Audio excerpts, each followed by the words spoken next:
Yo soy el doctor en humanidades Javier Jaime Cienfuegos. Mi formación consiste en el área de neuropsicología, en la formación base. Cuento con dos maestrías, una en terapia cognitivo-conductual, la otra en humanidades, el doctorado en humanidades.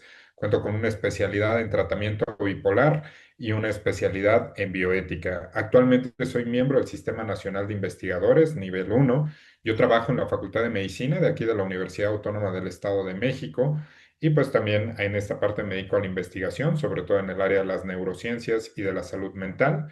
Y en este momento me encuentro cursando un posgrado muy interesante sobre trastornos del sueño en la UNAM.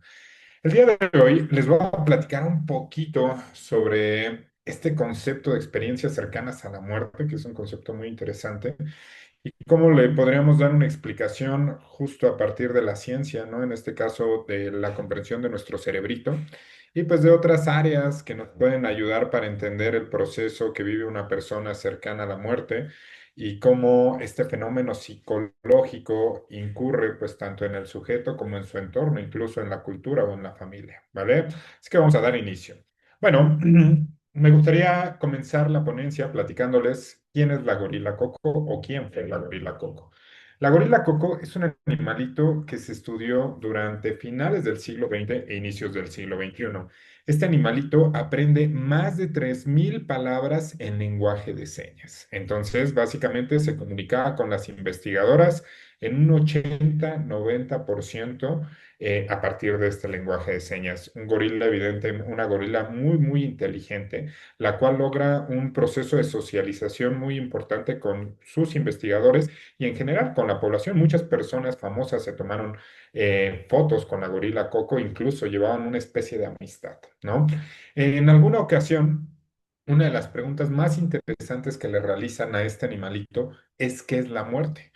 Y ella, con palabras a partir de este lenguaje de señas, responde que la muerte es un lugar de descanso, es un lugar de tranquilidad y hacia dónde vamos a ir. Eso es lo que responde la gorila Coco cuando se le pregunta qué es la muerte, ¿no? Lo cual conmociona a la comunidad científica, ya que evidentemente pues es el primer animal no humano que expresa lo que es la muerte.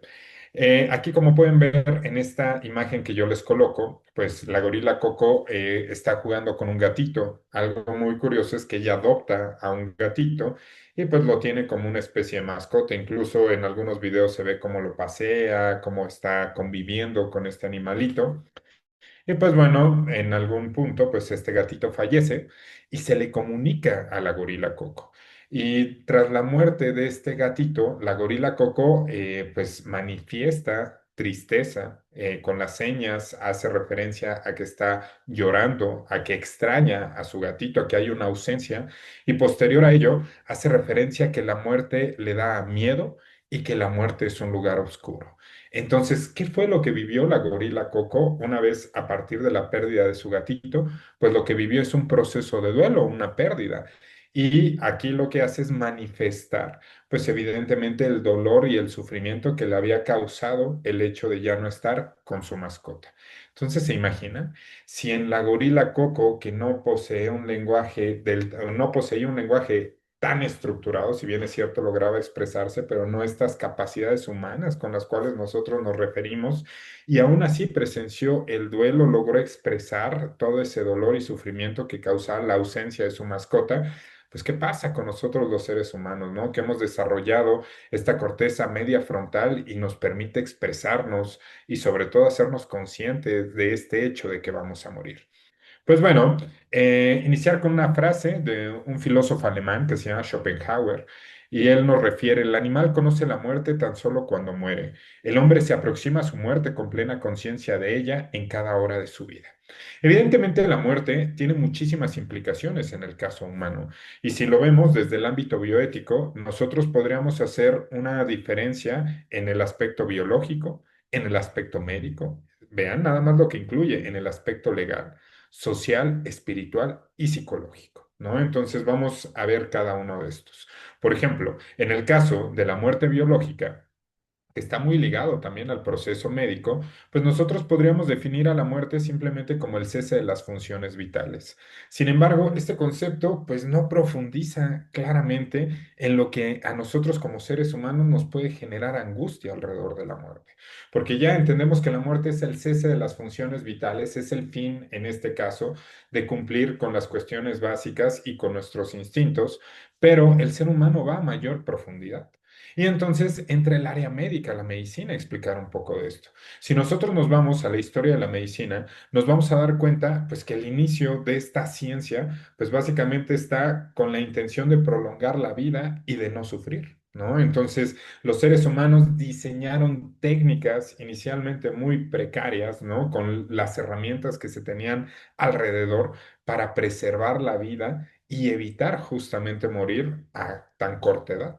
Entonces, en el campo médico, el concepto de la muerte, pues va de la mano con el cese de funciones vitales, pero también con el entendimiento de las enfermedades, con el entendimiento de las alteraciones, de lo que pasa en nuestro cuerpo y cómo a partir de esta ciencia puede existir una intervención para preservar la vida.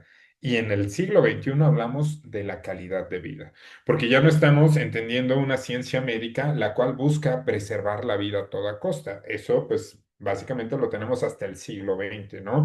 Sin embargo, en la actualidad hablamos de una medicina la cual procure la calidad de vida de nuestros pacientes, ¿no?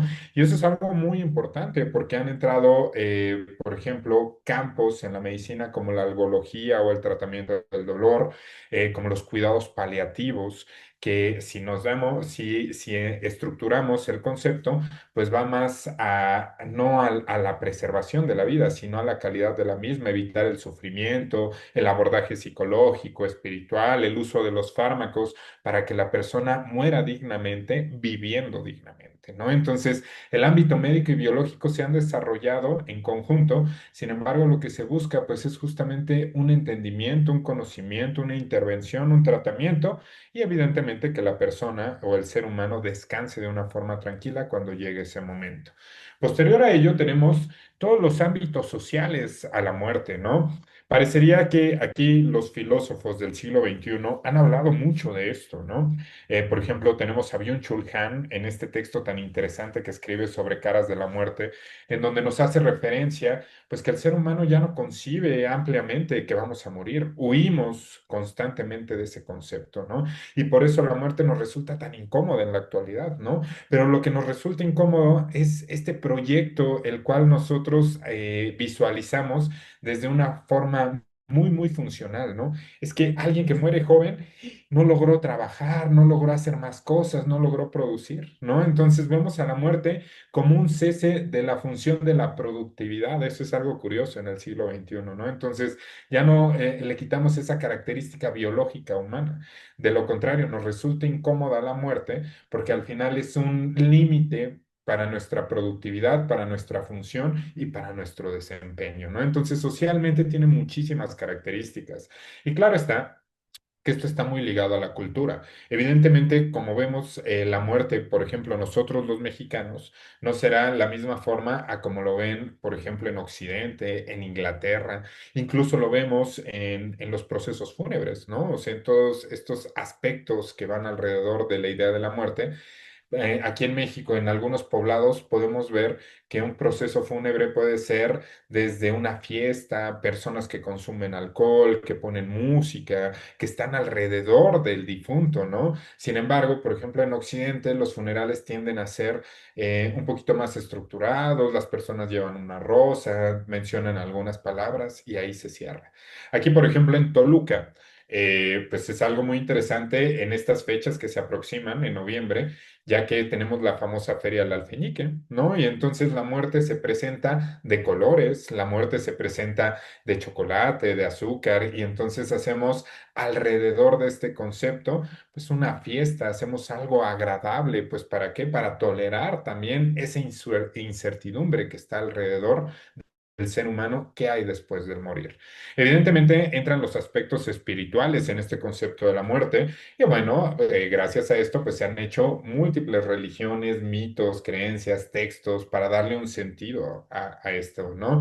Y pues vemos que desde el inicio de la vida, humana, como desde una forma estructural racional, o sea, de las sociedades, pues parecería que existe un arquetipo en todos los hombres, ¿no? Que buscamos esta respuesta en una deidad o en algo superior a nosotros, ¿no? Que exista un mundo después de este mundo, una vida trascendental, una existencia posterior a. Y la espiritualidad es algo que nos ha permitido resignificar este concepto de la muerte y pues de alguna forma atenuar el dolor que implica el mismo. Evidentemente, desde el campo psicológico, la muerte, pues hay un entendimiento muy relevante, ya que las preguntas básicas es qué va a venir después de mi existencia, qué va a pasar con mi conciencia, ¿no? En el momento que muero, dejo de ser yo, ¿no? Eso es una de las cuestiones más interesantes alrededor del ámbito psicológico. Y por lo tanto, todos estos ámbitos están en conjunto. Por eso es que cuando muere una persona cercana o cuando yo estoy próximo a morir, se imaginan que alguno de nosotros pues acudamos a una consulta médica y se nos proporcione, se nos comunique un diagnóstico en etapa terminal. Pues eso también es confrontarnos a la muerte, ¿no? Hacernos consciente de la finitud de nuestra existencia. Y claro está que no solo es entender que va a haber un cese en las funciones vitales, sino es que va a haber un cambio en todo esto que acabamos de explicar y que debemos de resignificar. Bueno, entonces parecería que hay una angustia alrededor de la muerte, ¿no? Existe este criterio. Y aquí tomando un párrafo de un artículo que ahí les cito, nos refiere lo siguiente: el cumplimiento de un ciclo completo y fisiológico de la vida con una vejez normal, que desemboca en la pérdida del instinto de vida y la aparición de instinto de muerte natural. Por eso es que nosotros alcanzamos esa angustia en la muerte o presentamos esto, ¿no? Incluso si ustedes se van al DSM-5, que es el Manual de Diagnóstico de Psiquiatría, vamos a poder darnos cuenta que en los ataques de pánico, un pensamiento que está muy presente es justamente el miedo a morir. Las personas refieren en un ataque de pánico que están percibiendo la sensación de morirse, aunque esto, claro está, no lo tengamos claro, ya que nosotros no podríamos asumir qué es sentir que nos estamos muriendo, ¿no? O sea, sin embargo, viene el estado de ansiedad tan fuerte que esto genera una angustia que se relaciona con el miedo a morir. Entonces, el miedo a morir y esta angustia, pues podríamos incluso clasificarlo desde una forma instintiva, ya que pues nuestra amígdala, que es un área de nuestro cerebrito, manda esta señal y pues nos pone en un estado de alerta, porque recuerden que uno de los principios básicos de cualquier animal es la supervivencia. Entonces, nosotros que hacemos consciente todo esto, pues la angustia como esta forma de miedo es este pensamiento constante en cuando yo muera, qué es lo que va a ocurrir, o cuando muera algún ser querido, ¿no? O sea, esto también es una tragedia muy fuerte, ¿no? El hacernos consciente de que en algún momento las personas que amamos ya no van a estar y nosotros tampoco vamos a estar. Y bueno, esto nos lleva a un concepto muy relevante, tanto en el campo tanatológico, psicológico y médico, que es el concepto de duelo. Yo he tenido la oportunidad de escribir algunos libros sobre este concepto. La verdad es algo que me apasiona muchísimo leer. He tenido la oportunidad de acompañar a muchos pacientes en el buen morir, en etapas terminales, pacientes normalmente con enfermedades oncológicas, y que bueno, a partir de un buen abordaje del duelo, las personas pueden llegar a aceptar el proceso de la muerte, manteniendo su calidad de vida y buscando un buen morir, ¿no? Entonces, básicamente, yo como resumo el concepto de duelo, pues el duelo es la manera psicológica en cómo nosotros vivimos las pérdidas. Y bueno, existen pérdidas relacionadas hacia la muerte de un familiar, mi propia muerte. Un duelo también lo podemos llevar a cabo a partir de la enfermedad de un ser querido, ¿no? Que no necesariamente concluya en la muerte. Se imaginan, por ejemplo, una enfermedad, una infección de transmisión sexual, una ITS, ¿no? O la presencia de una enfermedad neurológica degenerativa. Hoy en día que vivimos tanto los seres humanos como las demencias, ¿no? Híjole, qué complicado, ¿no? El Alzheimer, ir viendo que nuestro familiar pues cada vez pierde más los recuerdos y la conciencia. Ahora se imagina la persona cómo percibe este proceso de ir olvidando Eso es complejo, ¿no? Eso es un duelo por enfermedad, por la pérdida de una de nuestras extremidades en algún accidente o causado, evidentemente, por alguna patología. Nosotros podemos vivir un duelo por la ruptura de un vínculo, cuando terminamos una relación interpersonal, cuando algún familiar se aleja de nosotros, el cambio de un contexto. Podemos también realizar un duelo. Justamente hace unos días trataba una paciente por esto, por un cambio de residencia hacia otro país. Evidentemente yo le estoy dando la consulta en línea. La paciente se encuentra en un país de Occidente y pues la dificultad que ha presentado para adaptarse, ¿no? Y el extrañar pues a México, ¿no? Que aunque se haya ido a un mejor país, pues claro que se extraña la parte, ¿no? Hasta el cochinero que tenemos, pues también es parte de nuestra cultura, ¿no? Entonces, eso es algo que nosotros también podemos vivir un proceso de duelo, y también el duelo se puede vivir a partir de la pérdida de un objeto material o de algo que nosotros consideramos valioso. Entonces, el duelo es la manera psicológica en cómo nosotros vivimos las pérdidas. Y bueno, aquí para que ustedes estén muy enterados, existen tipos de duelos, sí, efectivamente. Tenemos el duelo normal, sin embargo, que al utilizar la expresión normal no significa que no existan manifestaciones que compliquen el estado de ánimo de la persona. Por ejemplo, lo que se ha estudiado del duelo normal, si hablamos de manifestaciones clínicas, tenemos cefaleas, dolores de cabeza, alteraciones gastrointestinales, sensación de agitación, taquiciquia, poca focalización, o sea, no presenta capacidad para concentrarse, un estado de ánimo triste e irritable, alteraciones del sueño, hipersomnia o insomnio, alteraciones alimentarias. Entonces, eso lo tenemos como una clasificación de un duelo normal. Sin embargo, lo que va de la mano es en la duración del duelo y que no exista presencia de ideación suicida o conductas que pongan en riesgo la vida del sujeto. Luego se hace una clasificación, por ejemplo, en el duelo anticipatorio, que es cuando la persona realiza la pérdida antes de que ocurra el suceso, ¿no? Se imaginan que alguno de sus familiares les comuniquen un diagnóstico de un cáncer con metástasis ya en páncreas y en hígado, y pues bueno, entonces estamos conscientes que el paciente pues va a llegar a un fin y el duelo se va viviendo alrededor de la enfermedad.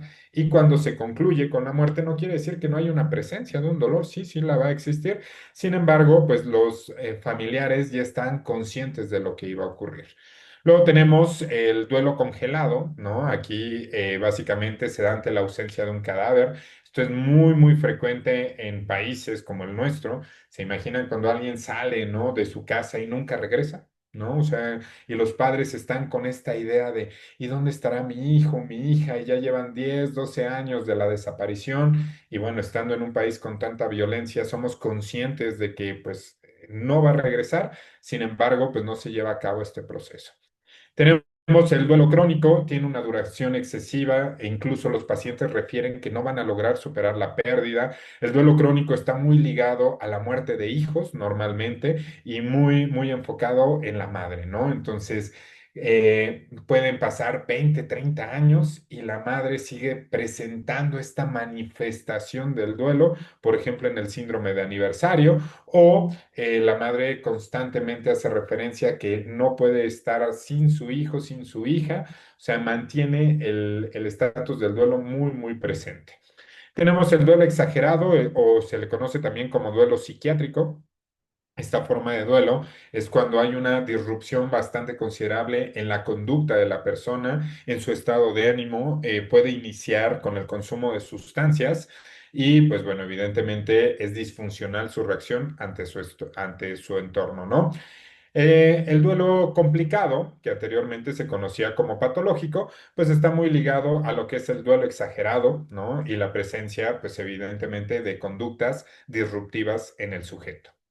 Y aquí yo les clasifico, bueno, a partir evidentemente de retomar esto de un artículo, pues cuáles son las principales alteraciones que hay del duelo desde los ámbitos emocionales, cognitivos, físicos y conductuales. Entonces, si nos damos cuenta en los emocionales, pues hay una mayor presencia de tristeza.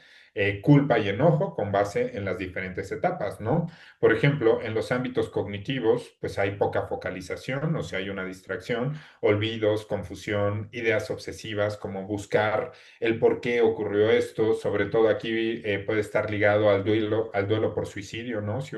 Si un familiar nuestro, alguna persona cercana decide poner fin a su vida, esto va a traer muchas alteraciones cognitivas, alteraciones físicas, lo que ya hablábamos alrededor, puede ser desde disnea, sequedad en la boca, taquicardia, taquipsiquia, sudoración, alteraciones del sueño. Y pues bueno, evidentemente conductuales que van muy ligados hacia las alteraciones físicas, como los cambios en la alimentación, los cambios en el orden del sueño.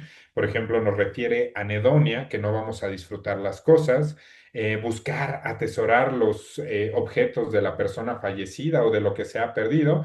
Y bueno, o tenemos a las personas evitativas que buscan negar todo tipo de contacto con los recuerdos de la persona fallecida, ¿no? Les comento aquí rápidamente algunos autores. Que han tenido un buen impacto en la investigación sobre la tanatología. Tal vez, y considero que la más conocida es Elizabeth Kubler-Ross. Sin embargo, evidentemente tenemos otros pensadores que han aportado a este campo, como Colin Perks y William Worden, los cuales, pues a partir del estudio y de la interacción con diferentes pacientes, pues llegaron a que existen diferentes etapas que se van viviendo en el ámbito psicológico para llegar a un proceso de aceptación o de adaptación de lo que es el proceso de duelo, ¿no? Entonces, tal vez las más empleadas son las de Elizabeth Kubler-Ross, en donde tenemos la negación como un mecanismo de defensa, incluso un mecanismo fisiológico, ¿no? Ya que vemos que, pues, esta negación, por ejemplo, ante el primer shock emocional, puede ocurrir un síncope, o sea, un desmayo. Y eso lo que permite, pues, es que la persona vaya siendo consciente lo que se está perdiendo y de alguna forma no caiga en una reacción tan disfuncional que ponga en riesgo su vida. Entonces, el mecanismo de negación lo que nos permite ir atenuando la noticia para ir adaptándonos justamente a la pérdida.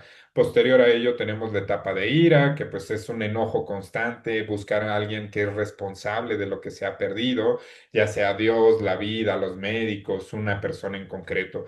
La negociación, pues que es ir atenuando todo esto y buscando una forma de aceptar el dolor y sufrimiento. Una idea muy clara de negación es, por ejemplo, ya no está conmigo, pero está con Dios. La persona comienza a asumir que a pesar de la pérdida pueden existir cosas favorables. Tenemos la depresión, que aquí sobre todo se marca como una melancolía, recordar, añorar lo que se ha perdido. Y evidentemente la aceptación, pues que es hacer consciente que se perdió, que eso no se va a recuperar, pero que en consecuencia nosotros podemos seguir viviendo.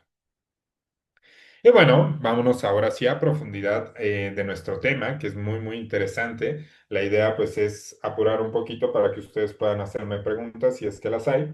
Mm, las experiencias cercanas a la muerte. Bueno, aquí evidentemente lo vamos a abordar desde un tema científico, desde un tema, desde un abordaje de las neurociencias. Con esto no quiero faltar al respeto a nadie y sobre todo si alguien aquí es creyente, pues bueno, solo es una postura científica, ¿no? En ningún momento se intenta violentar algún tipo de creencia en las personas que nos están escuchando. Entonces, ¿cómo definimos las experiencias cercanas a la muerte? Son experiencias psíquicas profundas, conscientes, semiconscientes o recordadas de alguien que se acerca o ha comenzado temporalmente el proceso de morir, que generalmente ocurren en condiciones que amenazan la vida.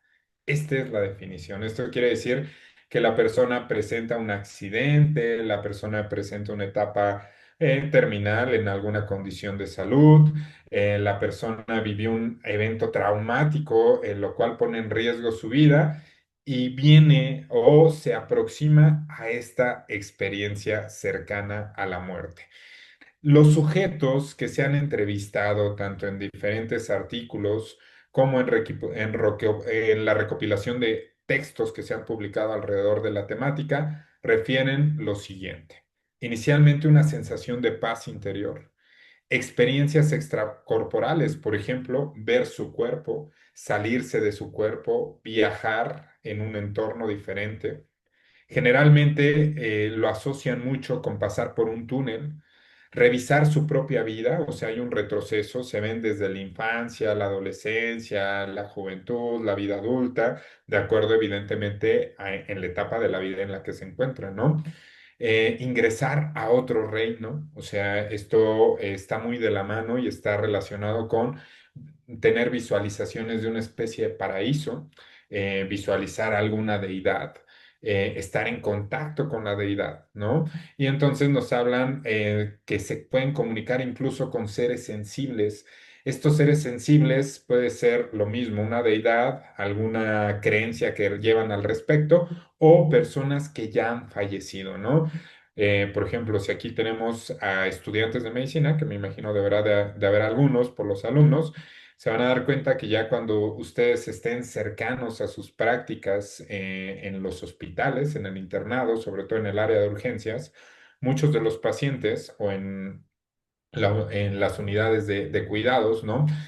Muchos de los pacientes pueden referir que están visualizando a algún familiar que ya ha fallecido, ¿no? Entonces, estoy viendo a mi mamá, estoy viendo a mi papá, ahí está mi abuelita, ya viene por mí. Son expresiones frecuentes cuando una persona se encuentra en una alteración orgánica considerable. Entonces, estas experiencias, el sujeto parecería estar despierto, observa su cuerpo y el mundo desde un punto fuera del cuerpo físico. Eso es lo que refiere el mayor número de personas. Pero aquí tenemos el primer componente que es muy, muy interesante, ¿no? Que cuando hablan de estas experiencias extracorpóreas y, por ejemplo, que están con seres sensibles o que se pueden comunicar con deidades, lo interesante es que estas deidades que visualizan están ligadas a su cultura y a sus creencias.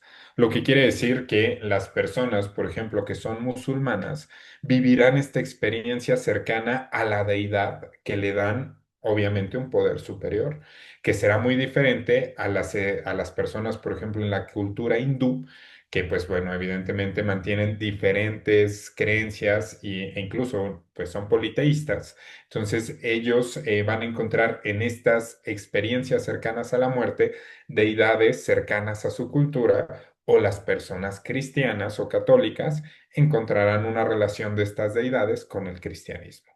Entonces, ya desde ahí podemos entender el primer fenómeno psicológico, ¿no?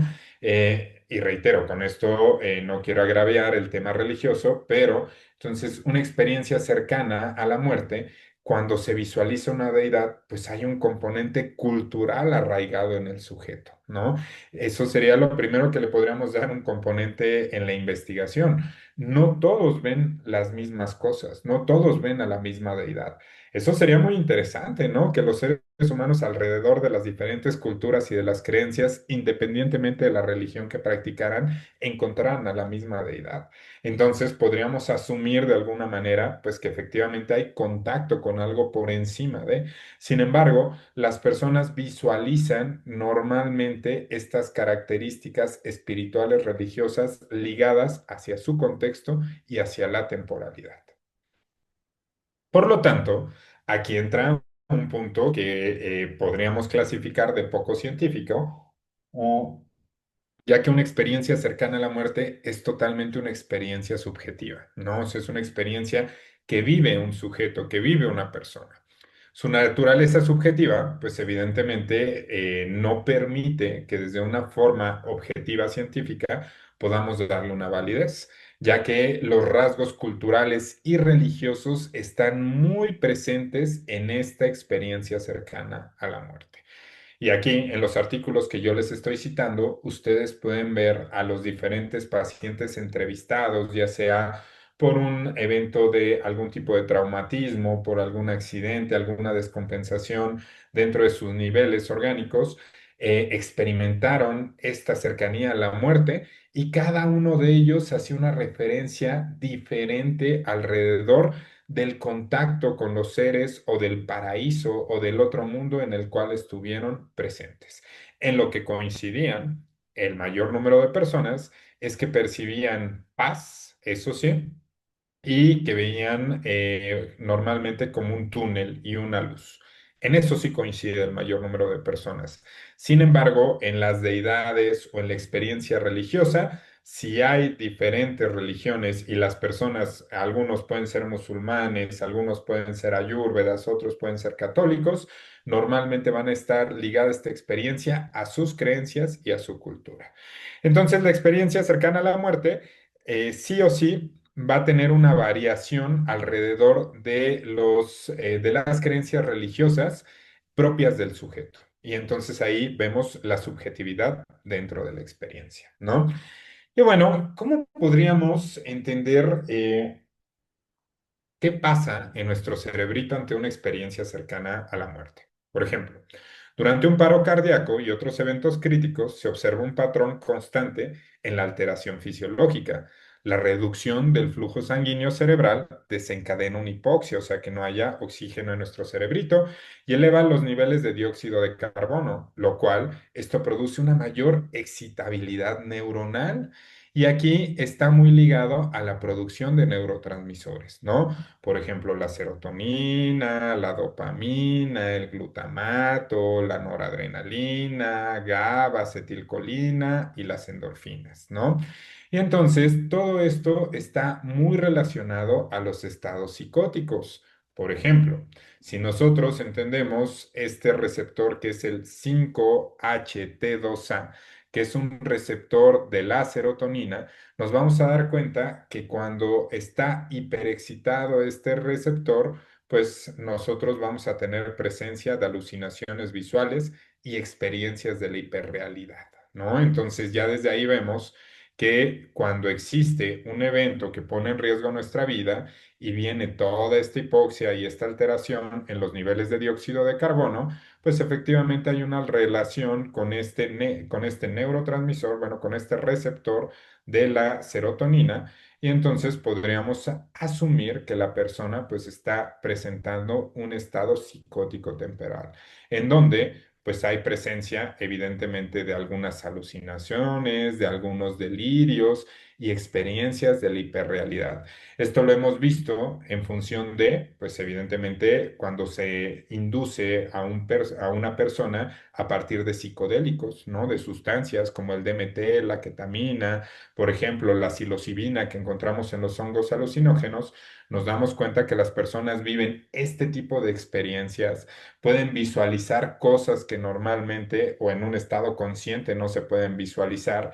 Hay experiencias extracorpóreas, pero nos damos cuenta que están inducidas por la sustancia. Lo mismo pasa en en la alteración, pues con el uso de los fármacos, ¿no?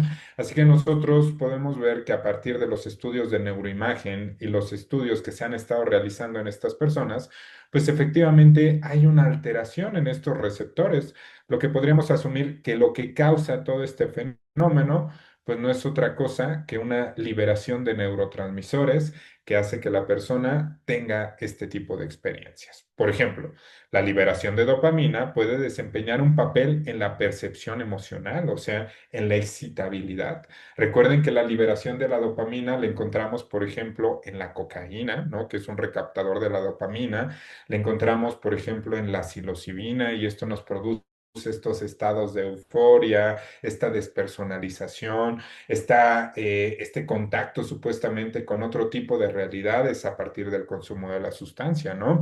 Y vemos que hay una interacción de la noradrenalina y la acetilcolina que están vinculadas a la codificación de la memoria y por eso en el incremento de estos neurotransmisores la persona puede presentar diferentes recuerdos, ¿no? Incluso cuando se consume una sustancia. Muchos, por eso recurren a este tipo de retiros, ¿no? En donde les dan, por ejemplo, psilocibina o ayahuasca y visualizan su vida y la visualizan desde otras perspectivas, ¿no? Esto se debe, pues, justamente a la interacción de la sustancia con nuestro cerebro.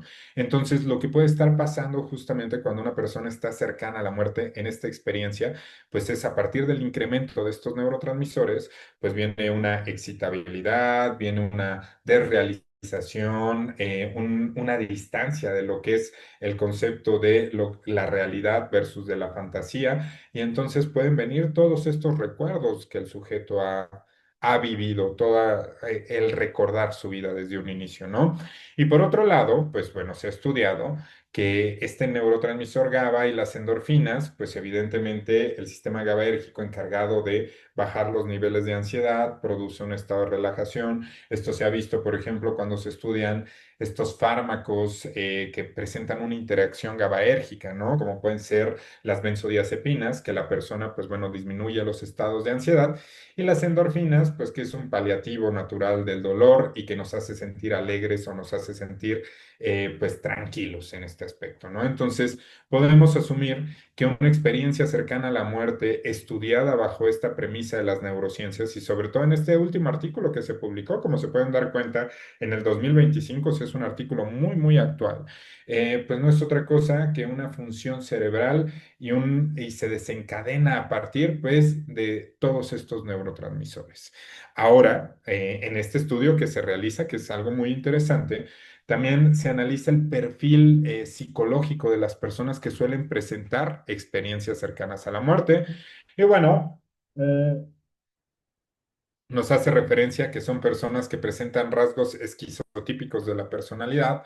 Esto quiere decir que ya son sujetos que tienden a creer en cosas sobrenaturales. Por ejemplo, ya en vida asumían poder leer el aura de las personas o tener contacto supuestamente con ángeles o ver situaciones que el promedio de personas no pueden ver, como tener contacto con fantasmas o algo más. Ya son personas que en vida las personas, o bueno, previa a esta experiencia cercana a la muerte, no presentaban ya este tipo de creencias o alteraciones dentro del rasgo psicológico. De alguna manera también se ha analizado como componente psicológico o el componente psicológico, es que son personas que son propensas a la disociación, o sea, también ya previo a esta experiencia cercana a la muerte, los sujetos disociaban, ya sea por alguna alteración de la personalidad o algún trastorno mental. Y bueno, también sujetos que presentaban algún tipo de intrusión del sueño REM, en donde normalmente estas alteraciones del sueño presentan verborrea durante el sueño, conductas agresivas, movimientos involuntarios. Entonces, aquellas personas que han presentado experiencias cercanas a la muerte, normalmente como rasgo psicológico ya existe un antecedente, lo que nos hace pensar que esto también influye en cómo van a reaccionar cercanos ante esta eventualidad. Y bueno, otra de las explicaciones muy interesantes respecto a esto mm, son a partir de otros animales. Lo que puede mencionarnos una experiencia cercana a la muerte puede ser simplemente una forma evolutiva de adaptación. Y aquí tomamos el concepto de tanatosis, ¿no? ¿Qué es la tanatosis? La tanatosis es cuando un animalito finge estar muerto por cuestiones de supervivencia, ¿no? Aquí les coloco una imagen que la verdad me impresionó mucho de esta serpiente. Entonces el animal se coloca en una postura, no se mueve, se finge, pues evidentemente que ya ha muerto, pues para que los depredadores no se lo coman, ¿no? A menos evidentemente que sea un depredador carroñero. Sin embargo, pues bueno, ellos se colocan en esas posiciones como un mecanismo de supervivencia. Y se ha estudiado entonces en este fenómeno de la tanatosis que una experiencia cercana a la muerte puede ser un proceso de adaptación ante la angustia y el estrés del morir, pues que nuestros neurotransmisores y nuestro cerebro genere este estado de realidad, o sea, este estado imaginario, para que la persona no muera con estrés o con angustia, que era lo que hablábamos inicialmente, ¿no? Entonces, vean qué maravilloso, ¿no? O sea, todo lo que puede hacer nuestro cerebro en esta perspectiva. Por lo tanto, ¿qué es lo que nosotros debemos de buscar con estas charlas, ¿no? Pues inicialmente, perder mucho este miedo a la muerte que nos impera en el siglo XXI. El siglo XXI caracterizado, pues, por un hedonismo desmedido, ¿no? O sea, por la búsqueda de placer. Incluso, pues, tenemos una algofobia, este miedo al dolor, ¿no? Presentamos este miedo a ir envejeciendo y evidentemente la muerte es algo que nos resulta intolerable, ¿no? Es muy común escuchar, es que cómo pudo haber muerto siendo tan joven o siendo un niño. Le hemos brindado características punitivas a la muerte, como si fuese un regalo o un castigo, más allá de verlo como el resultado de un proceso biológico y que es una condición natural en cualquier especie viva, ¿no? Todos vamos a morir en ese sentido. Claro, evidentemente está mucho la angustia del cómo vamos a morir y si va a haber presencia de dolor o sufrimiento. Así que nosotros, como personal de salud, pues nosotros debemos de proporcionar, más allá de una esperanza del deseo, una esperanza de la espera. Eso es una de las funciones de la tanatología, ¿no? ¿Qué es la esperanza del deseo? Pues desafortunadamente lo que se han aprovechado muchos charlatanes, ¿no? El pensar que una persona, pues simplemente por ir con alguien, ya se va a curar mágicamente, que no va a haber la presencia de una enfermedad, que no va a haber la presencia del dolor. O sea, el sujeto piensa que así, ¿no? Esto va a desaparecer por el hecho de acudir a algún lugar o algún tratamiento. No, la esperanza del deseo, pues el sujeto no está consciente que si hay una condición que puede ser irreversible, pues esta no va a cambiar.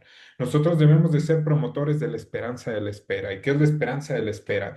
La esperanza de la espera es que siempre hay algo que hacer, que aunque no pueda cambiar el diagnóstico, que aunque hay una cercanía hacia la muerte, pues siempre hay una forma en la cual intervenir y puede ser a partir de los cuidados paliativos, buscando la calidad de vida, promoviendo el hecho de que no sufra la persona, que no adolezca, ¿no? La intervención puede ser tanto espiritual, tanatológica, farmacológica, buscando evidentemente darle un sentido y permitir que la persona pues se vaya de este mundo de la forma más adecuada y cómoda. Sobre todo porque el uso de la tecnociencia actual pues ha preservado mucho los años y pues desafortunadamente en ciertas condiciones pues normalmente ya no se presenta una calidad de vida. Así que, a manera de conclusión y dando pauta a las preguntas que puedan surgir los siguientes 15 minutos, ¿qué podemos obtener de esta charla? Pues bueno, las personas mueren de diferentes enfermedades en diferentes circunstancias y ámbitos culturales, con diferentes niveles de conciencia y con diferentes percepciones de lo que constituye lo que es la muerte, ¿no? Entonces, la muerte es un principio universal, es un principio biológico independientemente de nuestras creencias, de nuestra cultura, vamos a llegar al mismo, pero claro está que en ese proceso del morir, pues todos estos rasgos van a influir. Claro que no es lo mismo morir hace 200 años a la muerte en este momento, ¿no? Nuevamente, con el abordaje médico, psicológico, tanatológico, con lo que hemos descubierto, ¿no? Anteriormente se pensaba mucho con las deidades, ¿no? Por ejemplo, el catolicismo muy, muy establecido, pues de alguna forma permitía darle un sentido a tanto a la vida como a la muerte, ¿no?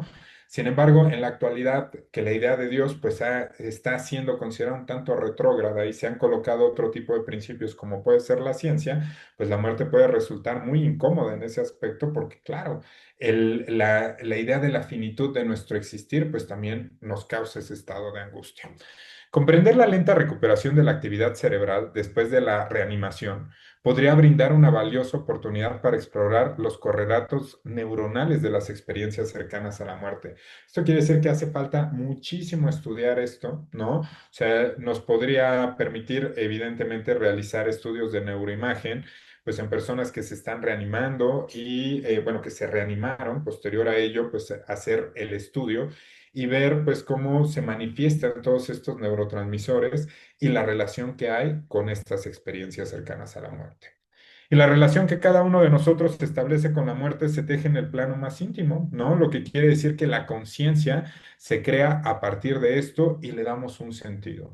Así que las experiencias cercanas a la muerte van a estar muy relacionadas con los componentes sociales, psicológicos, espirituales, culturales y obviamente temporales. Y de ahí nosotros podríamos aseverar pues que literalmente es una experiencia que vive el sujeto desde un componente neurofisiológico y desde un componente psicológico. Muchísimas gracias.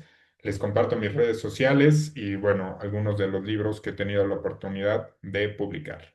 Gracias.